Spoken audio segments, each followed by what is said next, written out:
Hola a todos, acá de nuevo compartiendo mis experiencias. Soy mamá de un adolescente que fue diagnosticado con autismo cuando tenía 3 años. Y como siempre les digo, no soy terapeuta profesional, solo soy una mamá compartiendo mis experiencias con el objetivo de poder ayudar a alguien que necesite escuchar situaciones similares por las que están pasando. Y yo también quiero aprender de otras mamás, de otras familias, para siempre estar aprendiendo de cómo poder solventar ciertos problemas que puedo yo llegar a tener con mi hijo diagnosticado con autismo. Un tema del que quiero platicar ahora es autismo y deportes. Es muy común que como padres de niños pequeños queremos que ellos participen en algún deporte, ya sea en fútbol, en básquetbol, en natación, en karate. Pues nuestra ilusión como papás es ver a nuestros niños desarrollarse no solamente en la escuela, sino también en actividades fuera de la escuela, y pues como no quisiéramos que practicaran algún deporte. Pero no todos los niños tienen la capacidad neurológica y física para realizar ciertos deportes. Y quiero contarles un poquito cómo fue mi experiencia cuando mi hijo estaba pequeño. Tratábamos de que jugara fútbol, soccer, pero en ese entonces, bueno, ya mi hijo tiene 16, hace unos años donde nosotros vivíamos, el parque de la ciudad tenía equipos de soccer, pero tenían que tener 5 años en adelante. No había para más pequeños en ese entonces. Ahora sí, creo que desde los 3 añitos ya hay equipos de soccer, pero en ese entonces no. Entonces no había opción de ponerlo en un equipo en el parque cuando ya cumplió.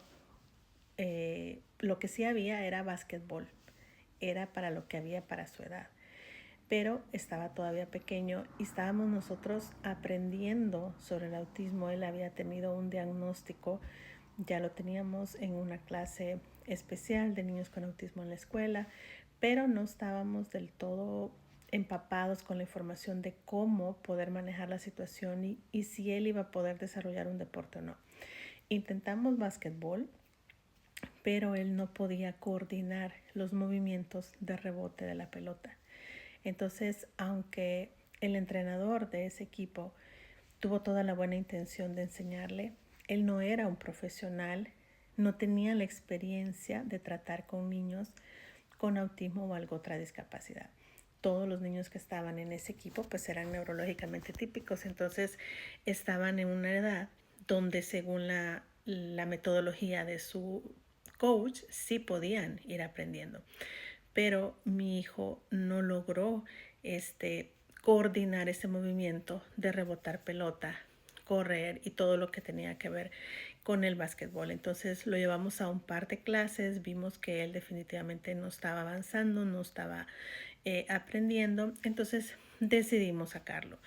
Luego cuando ya hubo edad para que empezara a jugar soccer, para eso mi hijo menor no tiene ningún diagnóstico, él sí empezó desde muy pequeño a jugar soccer.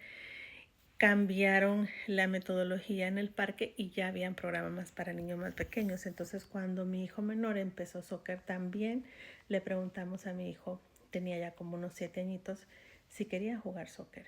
Entonces él dijo que sí.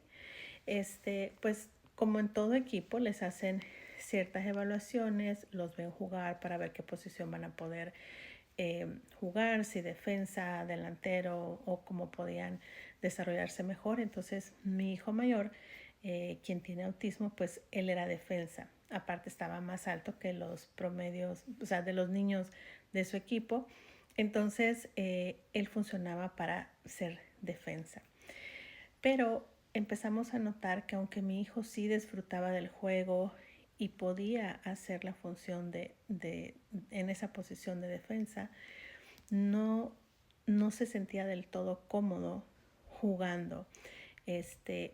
Y empezamos a notar que el contacto físico en sí era lo que a él le causaba cierta incomodidad. Le daba temor un golpe, le daba temor golpear a alguien más.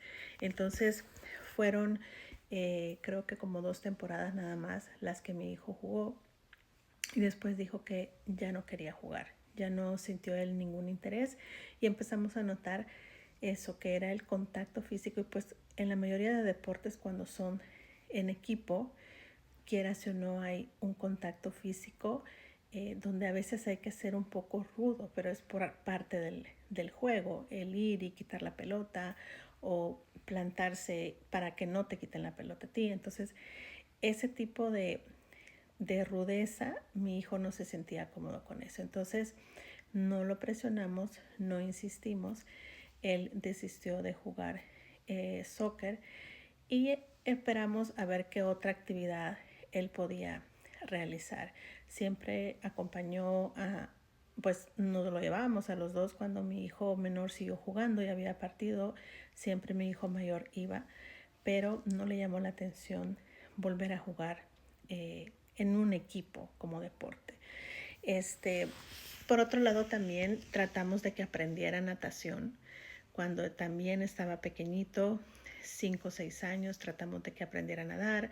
En verano lo inscribimos a clases de natación en la ciudad, en un parque donde había una alberca. Pero en ese entonces también no había una clase especial para niños con discapacidad. Todos entraban a la misma clase con jóvenes que estaban enseñando a los niños a nadar, pero el profesor que tenía él en ese momento pues no tenía tampoco la experiencia para tratar con niños con discapacidad. Entonces no logró él aprender en ese momento a nadar. Fue hasta que una de sus terapeutas, cuando en ese entonces mi hijo recibía terapia en casa, aparte de la terapia que le daban en la escuela, una de sus terapeutas, que la terapia con ella era los días sábados, yo le comentaba que habíamos tratado de que aprendiera a nadar y él le daba mucho miedo meter la cabeza dentro del agua. Entonces ella propuso que la mitad de la terapia la hiciéramos en la alberca de la piscina pues en la ciudad, en el parque de la ciudad, y la otra parte de la terapia continuarla en casa. Entonces ella tuvo la paciencia con mi hijo, ella encontró la manera, encontró la forma de quitarle el temor a mi hijo, de que metiera la cabeza al agua y empezara a nadar. Y yo le estaré eternamente agradecida a esa terapeuta que fue muy paciente con mi hijo y le enseñó a nadar. Y ya después, pues cada verano, mi esposo, mis cuñadas seguían con la clase de natación para mi hijo y él aprendió a nadar muy bien. No en una clase en sí, pero sí ya me sentía yo más tranquila de que íbamos ya fuera a un lugar donde hubiera alberca, él iba a poder nadar sin ningún miedo yo de que algo le pudiera pasar. Él había vencido también ese miedo.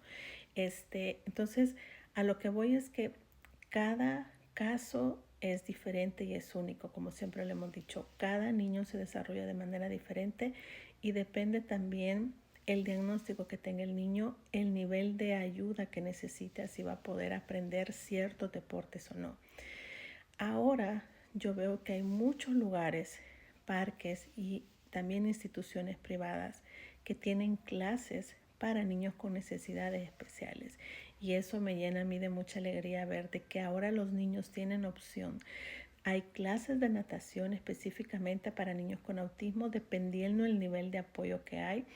Yo, que vivo en California, he visto que los parques tienen esa opción de esas clases de natación. Así es que los motivo a de que busquen en los parques de su ciudad qué actividades hay para niños que tengan cierta necesidad, cierta discapacidad, porque ahora sí existen muchos programas que los pueden ayudar. No forcemos a nuestros niños a hacer algo que física y neurológicamente ellos no están listos. Sé que como papás quisiéramos muchas cosas para ellos, tenemos muchas expectativas, pero tenemos que estar conscientes que ellos van a aprender de manera diferente y a un ritmo diferente.